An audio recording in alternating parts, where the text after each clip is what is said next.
We're going to get more analysis on the situation in Iran and in particular the United States strategy in all of this. For that, we can bring in Ray Takeyh, who's a senior fellow for Middle East Studies at the Council on Foreign Relations. Thank you very much for speaking to us on France 24.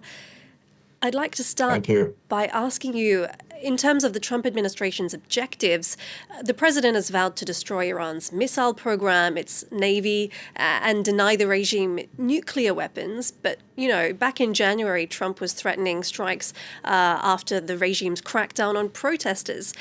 Do you think Trump wants regime change? What's really the strategy here? He also mentioned addressing Iran's proxies in the four steps that he would like to complete. Whether that will be successful is hard to see. The objectives of the president seems to be changing. He is less grandiose in terms of wanting to change the Iranian regime, at least of the latest iteration. And Secretary of Defense Pete Hegseth has similarly said that this is not necessarily the objective of the United States. But this is something that is being improvised. So at this point, the objectives are a little more defined and concrete, although still rather ambitious.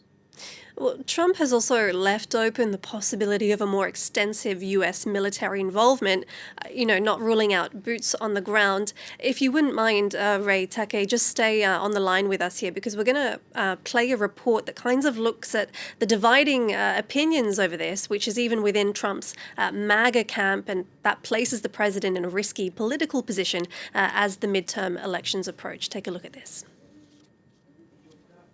The option is on the table and making headlines. U.S. President Donald Trump won't rule out sending U.S. troops into Iran if necessary, and is planning for a protracted war. Right from the beginning, we projected 4 to 5 weeks, but we have capability to go far longer than that. We'll do it. Whatever somebody said today, they said, oh, well, if the president wants to do it really quickly. After that, he'll get bored. I don't get bored.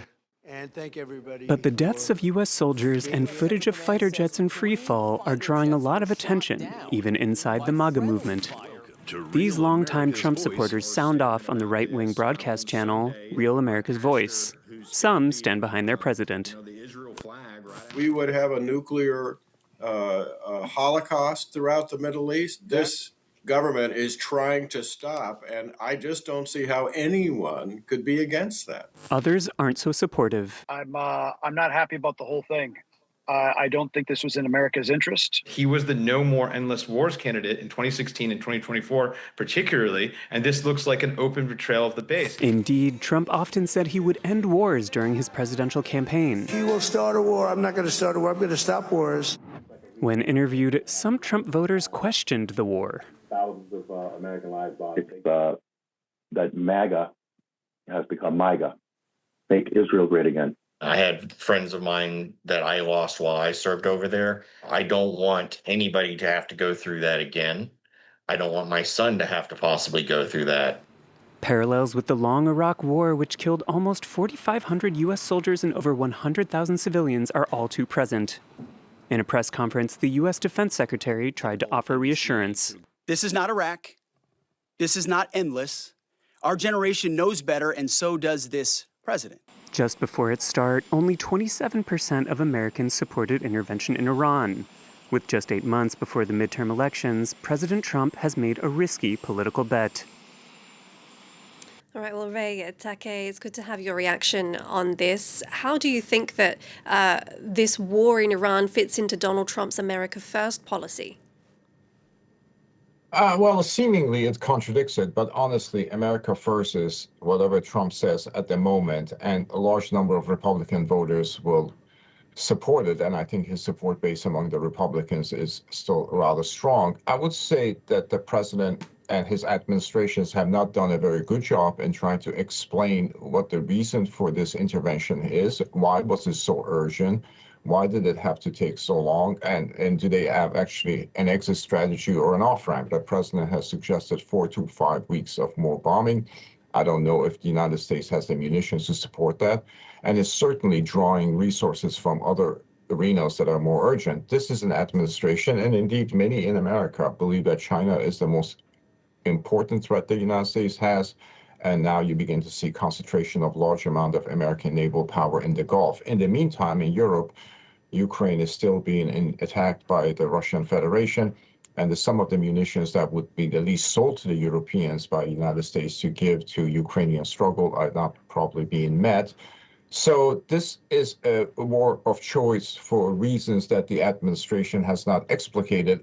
As you mentioned in your beginning, the president has had an evolving set of justifications, from very ambitious goal of regime change to a less ambitious but equally grandiose effort to disable Iran's missiles forever, disable its proxy network forever, and end its nuclear program permanently. These are almost open-ended commitments. So if the Trump administration isn't hoping for, regime change completely, could the president perhaps be hoping to see a similar situation to that in Venezuela, in which, the leader is kind of removed and there are officials installed that can act as yes men to Washington?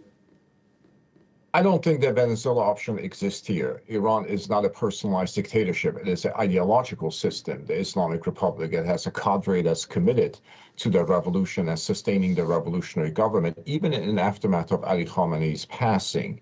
So the idea that the president can essentially transact an agreement with a Revolutionary Guard leader or a military leader and obtain his objectives through that means seems to me far-fetched. I think that the successful case of Venezuela might have persuaded the president and his advisors to embark on this particular course of action, not fully appreciating that the differences between the two countries are rather vast and the similarities are extremely limited.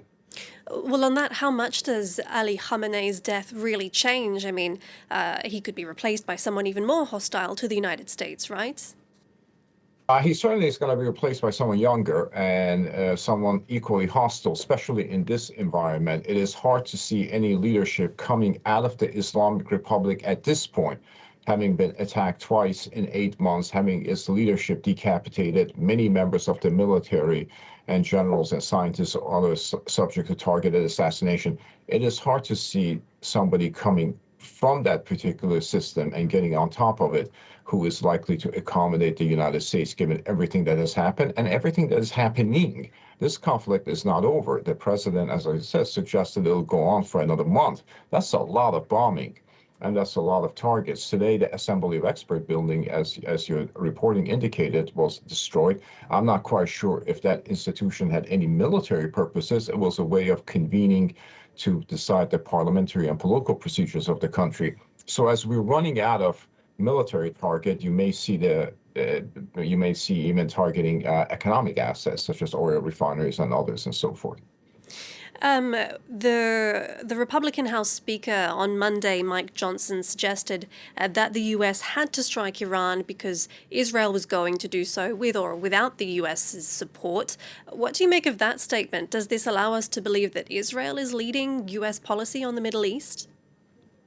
I think it was also a statement made by Secretary Rubio, namely that this was an urgent threat because Israel was going to strike and the United States was going to be targeted by Iranian retaliation. That seems like a tortured and an argumentative stand. I don't believe an Israeli prime minister would have embarked on this course of action without American approbation.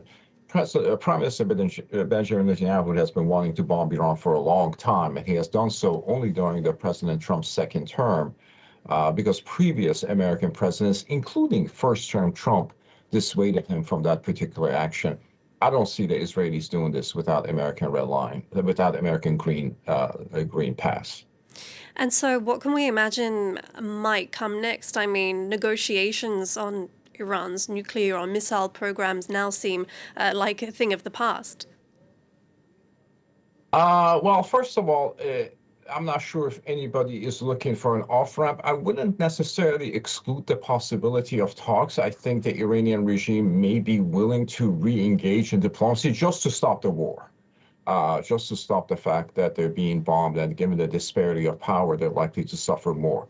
The other possibility is that this conflict is out of hand if the Iranian missiles manage to kill a large number of American servicemen, or, for instance, if they manage to penetrate Israel and hit a hospital, a school, or it's her retirement home, then the Israeli prime minister would be energized and obligated by the politics of the country to retaliate. So there's a real chance that this could get out of hand, especially as Iran has expanded its target list to include most of the Gulf states and elsewhere. If there are substantial American casualties, and there's been now 6-7 fatalities already, I think a president like Donald Trump, who puts much premium on appearing strong and projecting power, would be more inclined toward escalating the conflict as opposed to using that as an off-ramp. So we could be potentially in a more dangerous position. The German chancellor is coming to Washington today, and perhaps he is trying to persuade the president to apply a different course of action, but we'll see. All right, Ray Takeyh, thank you very much for your analysis. As a reminder, you're a senior fellow for Middle East Studies at the Council of Foreign Relations. Thank you.